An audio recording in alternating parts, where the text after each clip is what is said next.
Inflation. It's been running away from the Fed for over a year now. Jerome Powell and company said back in August 2021 that inflation was transitory. No need to worry. It'll go back to normal levels soon. Fast forward to September 2022. The Consumer Price Index says that we're at 8.2% year-over-year inflation. Inflation is still high. There's no end in sight.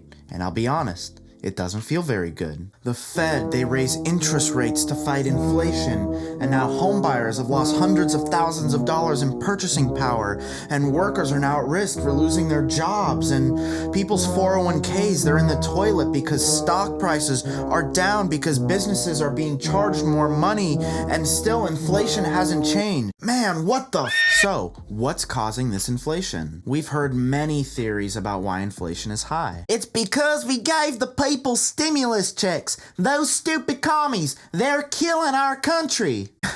The truth is it's actually very nuanced. Demand was artificially stimulated during the COVID restriction period. The federal funds rate was lowered during lockdowns. This lowered the cost of borrowing for households and for businesses. And this encouraged lots of spending. The Fed also purchased massive amounts of debt securities like mortgage-backed securities, and that kept mortgage rates low. We also have global supply chain issues, and I'll give you one example. China plays a major role in supplying goods and products to the whole world, and China currently has a zero COVID policy, meaning there's restrictions for workers and manufacturing facilities, which is slowing the flow of goods through China's ports. We also have the Russian invasion in Ukraine. Wars, they divert international trade, and they inhibit the cash flow. The world depends on Russia and Ukraine for energy and agriculture. Russia alone is the world's third largest energy exporter, and Russia and Ukraine together account for 29% of wheat exports. Now, this doesn't only affect wheat products at the grocery store. It also affects animal feeds, which will drive up the price of proteins, chicken, meat,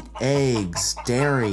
So we have supply chain pressure on a global level. When there's a scarcity of something, as we've seen in housing, prices go up. So do businesses have to raise their prices because of these global supply chain issues? Yes, absolutely. But the question is, how much? The price of everything in the United States can be broken up into three categories. The first category is labor costs, essentially what businesses are paying their workers, their wages. The second category we have is non-labor input costs. This includes maintenance fees, utility bills, transportation of goods. Now, the third category we have is corporate profits. This third category represents the markup of the first two categories. It's what's sprinkled on top. The Economic Policy Institute shared some interesting data with us. Since the second quarter of 2020, overall prices in the non-financial corporate sector, or businesses that produce goods and services, have risen at an annualized rate of 6.1%. Now, this is a huge acceleration from the previous 1.8% price increase from the years 2007 to 2019, and 53% of this increase went to corporate profits. So let me explain it to you this way. I'm running a pizza shop. I have employees, so I have to pay my workers a livable wage. I also have to pay to keep my pizza shop running, like maintenance and utilities and mozzarella and pepperoni and gabagool. Gabagool.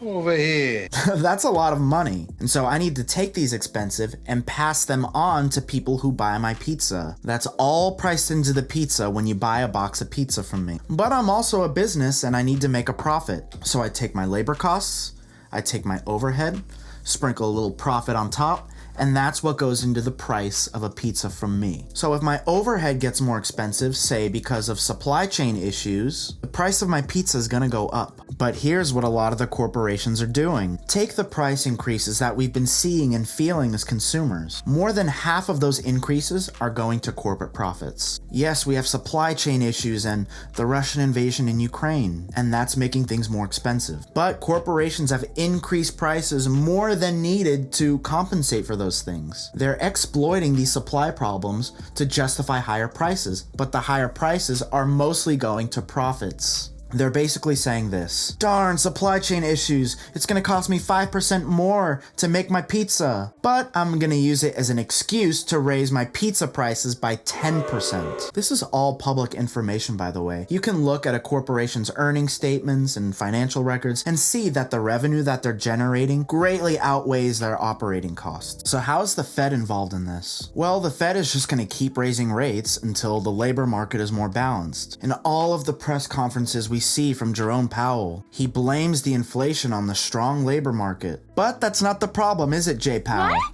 If you look at the chart, businesses aren't paying their employees with their increased prices. It's all going to corporate profits, which goes to the shareholders. And that's the company's job: make money for the executives. This isn't caused by Biden or Trump, by the way. Wrong. That is absolutely Wrong. proved over and over again. Wrong. He actually had. This is just how our system works. It's why Congress isn't doing anything about it. Members of Congress are allowed to invest in these companies. Their campaigns are funded by these companies. What's happening with inflation, it actually benefits the two-party system that we have, and they wouldn't want to change that. Well, how does this all affect real estate? Well, since Congress is never going to speak up about it, it's up to the Fed to get the job done. And they only have one tool: raise the interest rates. Now, raising rates is only going to hurt the labor and the non-labor categories. It doesn't solve the corporate profits problem. So raising rates is just going to keep mortgage rates high. It's going to keep borrowing costs high. It's going to be harder for buyers to buy homes in the near future. It's not forever though. Something's going to give. Supply chain issues will eventually resolve. Wages will go up. Please, wages.